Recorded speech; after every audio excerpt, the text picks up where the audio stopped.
your hands in the air. Halo teman-teman, halo sobat akuntansi. Pada video pembelajaran ini, tim kami akan menjelaskan tentang akuntansi keuangan bab 3 tentang sistem informasi akuntansi.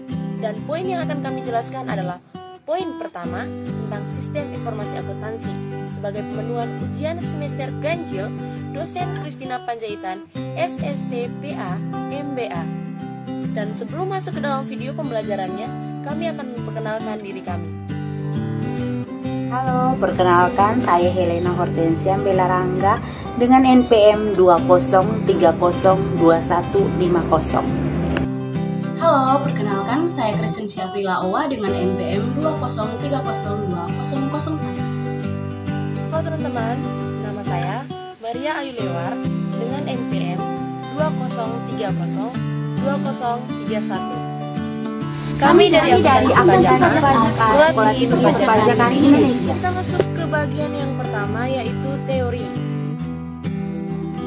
Teman-teman, saya akan menjelaskan pengertian sistem informasi akuntansi. Apa sih sebenarnya sistem informasi akuntansi tersebut?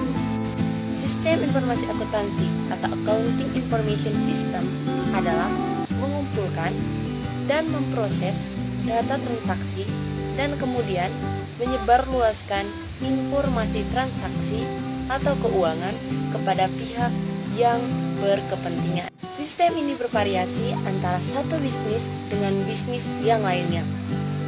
Faktor pembentuk sistem ini diantaranya sifat bisnis dan transaksi. Mana ia terlibat ukuran perusahaan, volume data yang akan ditangani, dan informasi menuntut manajemen dan pihak lain dibutuhkan. Baik, berikutnya adalah terminologi dasar.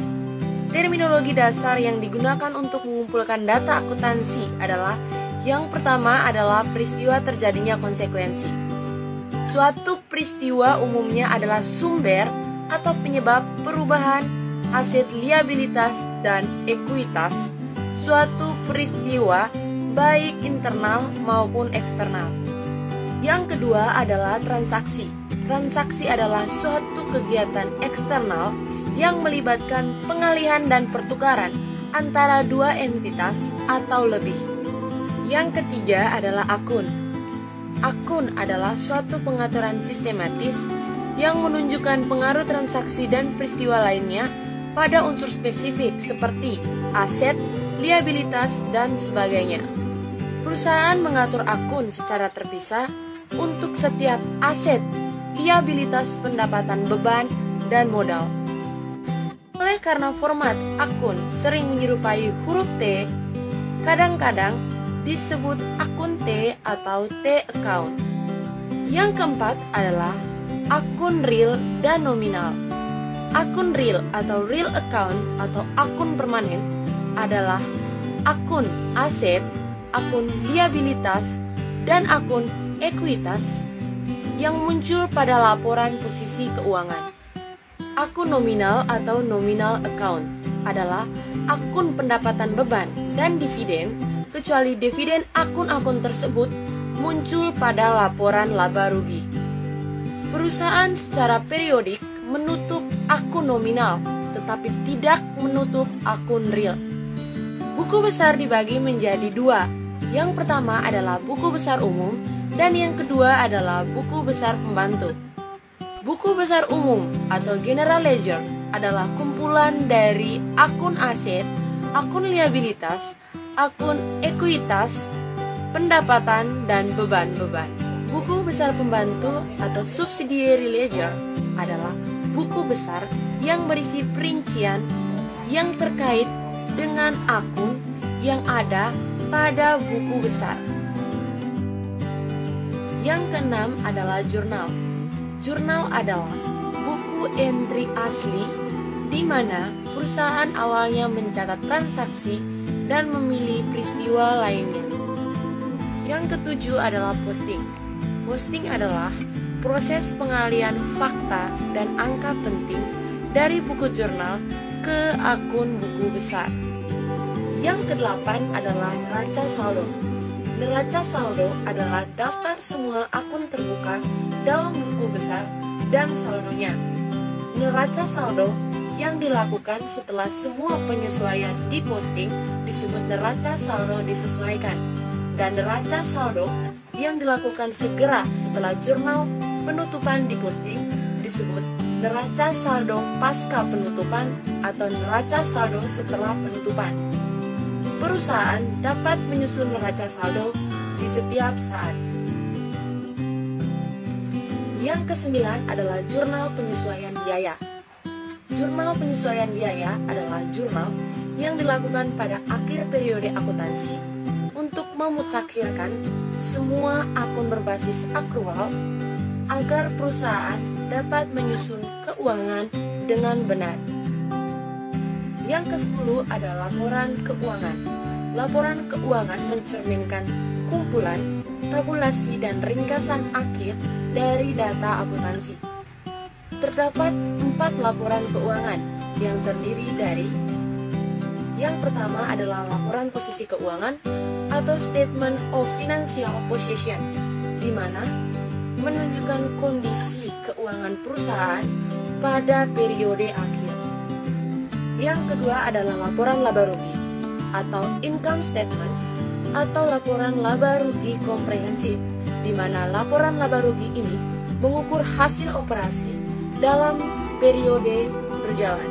Yang ketiga adalah laporan arus kas atau Statement of Cash Flow, di mana laporan arus kas ini melaporkan kas yang disediakan dan digunakan untuk aktivitas operasi investasi dan pendanaan selama periode berjalan. Yang keempat adalah laporan saldo laba atau Statement of Retained Earnings, di mana laporan saldo laba ini merekonsiliasikan akun saldo laba dari awal hingga akhir periode. Kita masuk ke poin yang terakhir, yaitu poin 11, jurnal penutup, di mana jurnal penutup adalah proses formal di mana perusahaan mengurangi akun nominal hingga nol dan menentukan serta mengalihkan laba neto dan rugi neto ke akun ekuitas. Jadi baik, selanjutnya kita akan membahas mengenai debit dan juga kredit. Jadi kedua istilah ini bukan berarti kenaikan atau penurunan ya, melainkan menggambarkan di mana perusahaan itu membuat jurnal dalam proses pencatatan. Jadi ketika perusahaan itu memasukkan jumlah pada sisi kiri akun, artinya perusahaan itu mendebit akun. Sebaliknya, jika perusahaan itu memasukkan jumlah pada sisi kanan akun, itu artinya perusahaan itu sedang mengkredit akun. Ketika kita membandingkan dari kedua sisi, akun menunjukkan saldo debit itu jika jumlah total saldo debit itu melebihi kredit. Namun sebaliknya, jika akun itu menunjukkan saldo kredit itu ketika di mana saldo kredit ini melebihi debit. Ada pula persamaan akuntansi, yaitu aset sama dengan liabilitas ditambah ekuitas. Baik teman-teman, saya akan menjelaskan laporan keuangan dan struktur kepemilikan. Bagian ekuitas pada laporan posisi keuangan melaporkan modal saham dan saldo laba. Laporan saldo laba melaporkan pendapatan dan beban. Laporan saldo laba melaporkan dividen oleh karena perusahaan mengalihkan dividen, pendapatan dan beban ke saldo laba pada akhir periode. Perubahan salah satu dari 3 pos tersebut akan mempengaruhi ekuitas. Nah, struktur kepemilikan perusahaan menentukan jenis akun yang merupakan bagian dari atau mempengaruhi bagian ekuitas. Perseroan biasanya menggunakan akun modal saham, premi saham, dividen, dan saldo laba. Perusahaan perseorangan atau persekutuan menggunakan akun modal dan akun private. Modal menunjukkan investasi pemilik dalam perusahaan, akun private melacak penarikan oleh pemilik. Sekian video penjelasan mengenai sistem informasi akuntansi. Kiranya video pembelajaran ini bermanfaat dan dapat menambah wawasan bagi sobat akuntansi. Terima kasih kami sampaikan kepada dosen Kristina Panjaitan, SST PA MBA selaku dosen pembimbing mata kuliah akuntansi keuangan Sekolah Tinggi Perpajakan Indonesia, serta teman-teman sobat akuntansi yang telah menonton video pembelajaran dari kami. Terima kasih, sampai jumpa.